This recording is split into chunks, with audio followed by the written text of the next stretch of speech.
Hello, I'm Afka, and I hate climbing. Games are good at many things, but one video game feature that always made me extremely curious is the ability to relay experiences that would otherwise be unavailable. Sometimes it's because you have physical or mobility restrictions.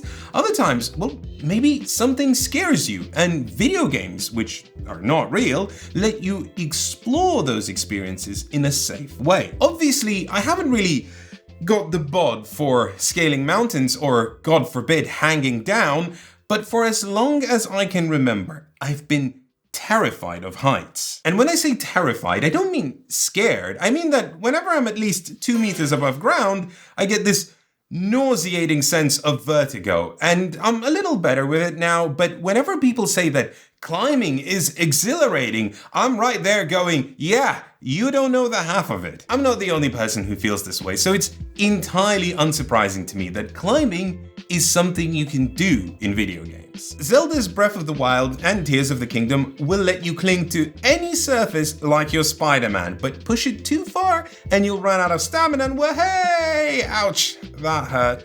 But also, because the vertical is just as traversable as the horizontal, stand at the precipice of a cliff and you can literally feel yourself get dizzy. But, unlike in the real world, it's not terrifying. It's exciting, playful. Other games lean into this further, making climbing their main mechanism, like Jusant, which turns scaling cliffs into a traversal puzzle as you explore an abandoned world and the remnants its inhabitants left behind. I mean, I would abandon it. The only way you can get around is by climbing. What kind of an existence is that? And if you want to take this even further, why not a game where you scale those cliffs with your own hands? The Climb is a VR game that does pretty much what it says on the tin. It lets you climb. Your hands are responsible for keeping you alive as you scale from one ledge to another, trying to figure out routes towards various checkpoints. I'm not going to say that the Climb is amazing, but for a healthy 30 minutes, you can emulate an experience that otherwise would be impossible. All of these games make climbing an accessible activity, but one game made me get climbing. Shadows of the Colossus is not the first video game to feature climbing or even have climbing as the main mechanism, but there's a reason this 2005 game is still one of the most well-regarded video games out there. In it, you play an unnamed character in a strange world imbued with a quest by a mysterious force to slay mythical colossi for what is very probably a bad reason. I'm really trying to get across how deliberately vague the storytelling is, but that's just one part of it.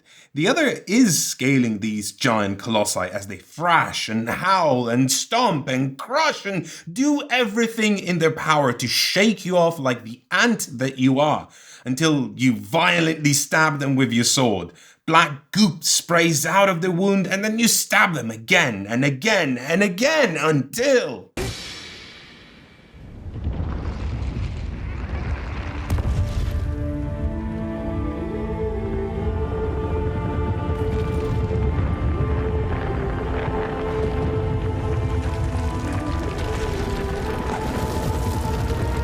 Please, there are so many things to unpack about Shadows of the Colossus, and if I could, I surely would, but I am here to ask a different question. How does all of that work in a board game? Leviathan Wilds should not work. I mean this. The idea is so brazen, so hubristic that by default, it should be destined to fail. In our last video, we talked about Slay the Spire, the board game, another video game to board game adaptation, and I attributed that game's success to the fact that the original was pretty much a board game to begin with. There is nothing board game about Shadows of the Colossus, yet Leviathan Wilds manages to translate the full gamut of experiences present in the original, many of which are physical. But also, Leviathan Wilds is not an actual adaptation. It's not a licensed game, it's an homage instead. And so it has the freedom to not just adapt, but also expand, inject new experiences, recontextualize things. And it does it so deftly that it quietly surpasses the work that inspired.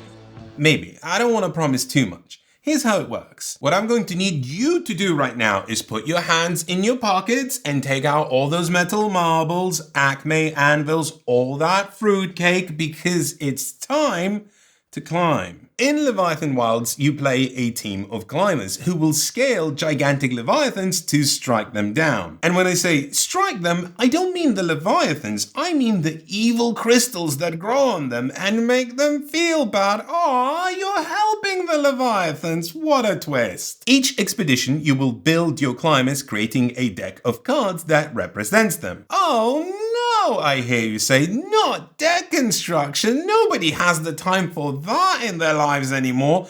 Belay those worries, sailor, because all you need to do is take a deck of cards that represents your profession and a deck of cards that represents your character, smush those two together, and voila, deck construction done. You will notice that your deck is very petite, and we'll get to that in a little bit, but first I want to show what you do and how you do it. Each turn you will look at your hand of free cards, pick one of them and play it. The card will grant you a number of action points and possibly some protection against one of the 3 kinds of damage.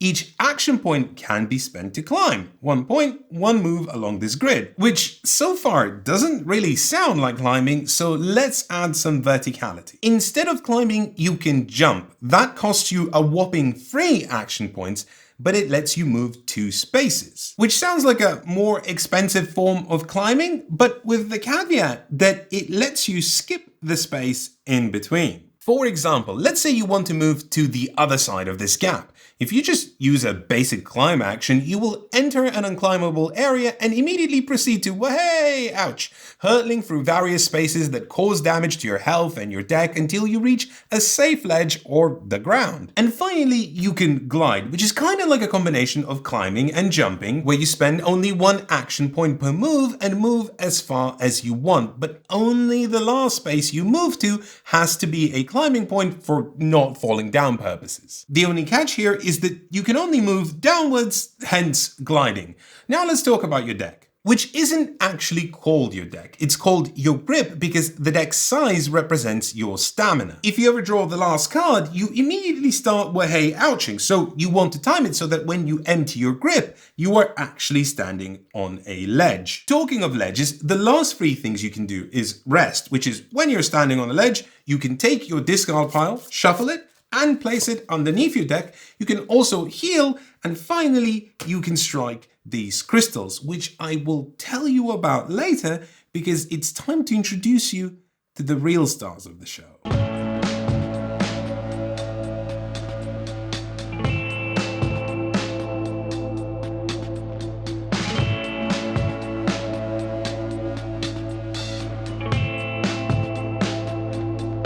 Observe before you the scenic landscape of the British Midlands bathed in the magenta rays of golden hour. Truly one of the most colourful sights in the world. Now let's add a Leviathan. Oof! That's big! How do you transpose this size, this verticality to tabletop? How do you imbue this artwork printout with the majestic scale necessary to dazzle and awe? The answer, it turns out, is simple. You make them deadly. The Leviathans won't just let you have a carabiner picnic on their back, they'll thrash and shake like a dog after bath time. To represent this, each of the game's 17 Leviathans comes with their own set of behavior cards. The way your turn is structured is that you will draw 1 Leviathan behavior card, which will tell you how it will hurt you. Then you can play your card for action points, and when you're done gallivanting about, it will hurt you exactly like it told you. Unless, of course, you draw a behavior card with the Swift keyword, in which case it will hurt you immediately. The cards themselves normally paint a target exactly where you're standing. And when I say paint, the game comes with this crown that you literally place over your character. Is it a bit too big? Yes. Does it get its point across? I think so. It's not just the exact space where you're standing. These cards usually have diagrams depicting all the spaces around you where pain will happen. But you have a whole turn worth of action points, so you can climb, jump, and glide out of the way. But what if one of your friends is standing right next to you in the danger zone? Or what if you draw a card with the Swift keyword and need to react immediately? Are you all just stuffed? No. And this is where the very finely weighted fun part of the game pops up like a jack in the box. Your cards don't just grant you action points, they also have abilities, but you can only spend them for action points or for the ability. These let you do a whole number of, to put it bluntly, cool things, including, but not limited to, leaping the heck out of the way. And the best part is that you can play these virtually anytime you want to, your turn or not. Meaning that if you are about to get smacked, it's all right. There's probably something in your hand that might just save you. This interplay of cards is, not gonna mince words, the beating heart of the game. You always redraw 3 cards at the end of your turn, which means you have to survive with at least 1 card until the start of your next turn so that you can play it for action points. And then remember, if you draw your last card from your grip, you immediately start falling, which can happen very fast because remember, your grip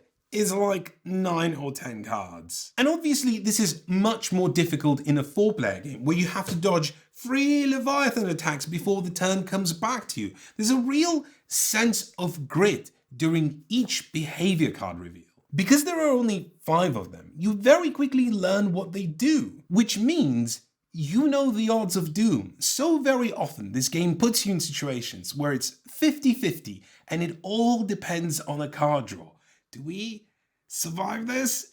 Oh, that's the stuff tense co-ops are made of. But then that's juxtaposed with how powerful your abilities are and with how freely the game lets you deploy them so you can quickly turn the fortunes back in your favor. So the game ebbs and flows in this choppy sea of bad, oh yay, good, oh hey, ouch. Did I mention that these behavior cards get progressively worse too? Each time you draw through the full deck of 5, one of them is flipped to its blighted side and becomes a stronger version of the effect. And if you think that's bad, wait till I tell you that you don't even know which of the cards will be powered up. Are you ready? Okay, you don't even know which of the cards will be powered up. A lot of these blighted versions will deal you blight damage. You have 2 types of health, regular health, which ticks down when you take damage, and blight, which ticks up when you take blight damage.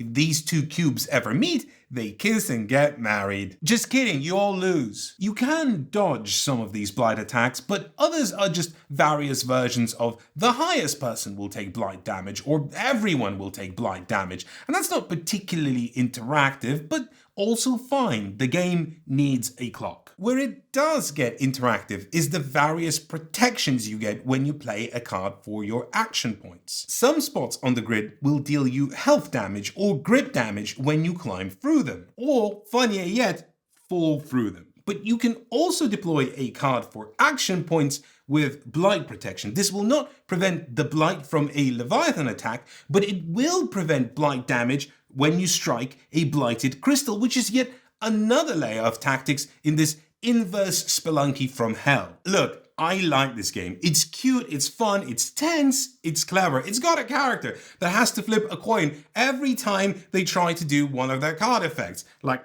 I need to jump.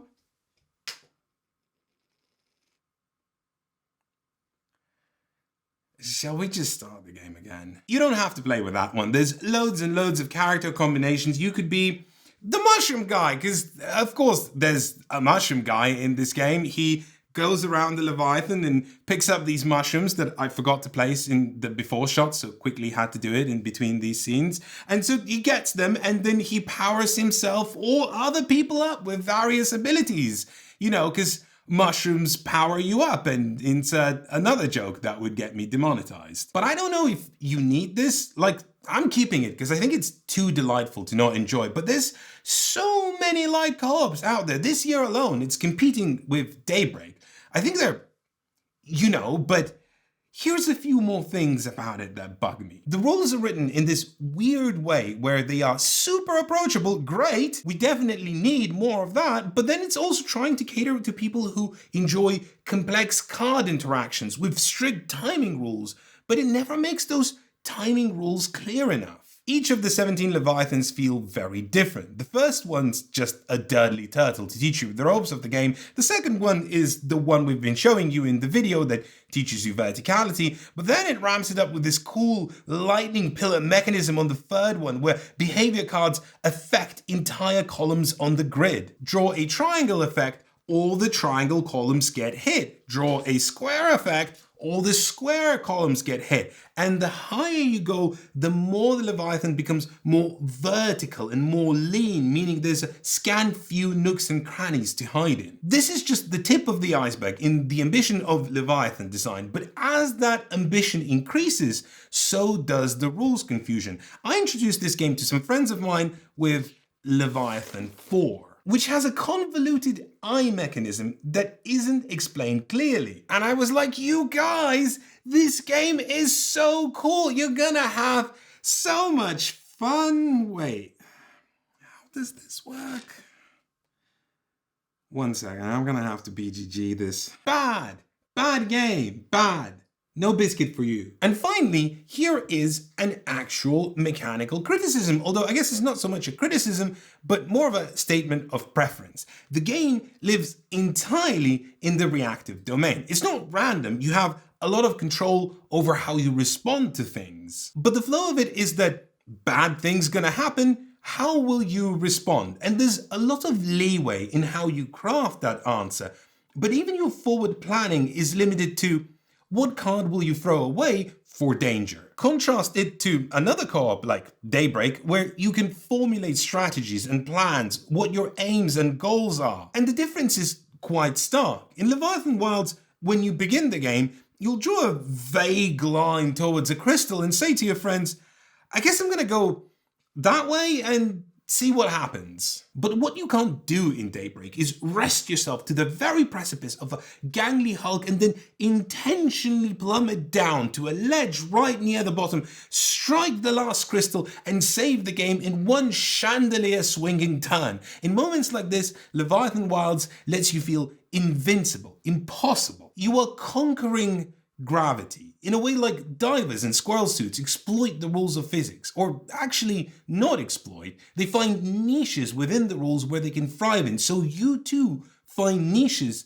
within this game's rule set. The Leviathan is an unkindly beast, not by nature but by circumstance, so this exploitation feels good, wholesome, scientific even. It's not easy to rope yourself to the tip of this Brobdingnagian colossus, but when you do, when you make that dive, I can't show you why you'll actually feel like you're plummeting, but I promise you, you will. I'm sorry for using the word Brobdingnagian, but come on, it's such a good word, and this is like my one chance to use it in a video appropriately, so I have no regrets. If you remember Shadows of the Colossus fondly and would love a dip into a similar world, less grim and much more tactical, I think this box will do you good.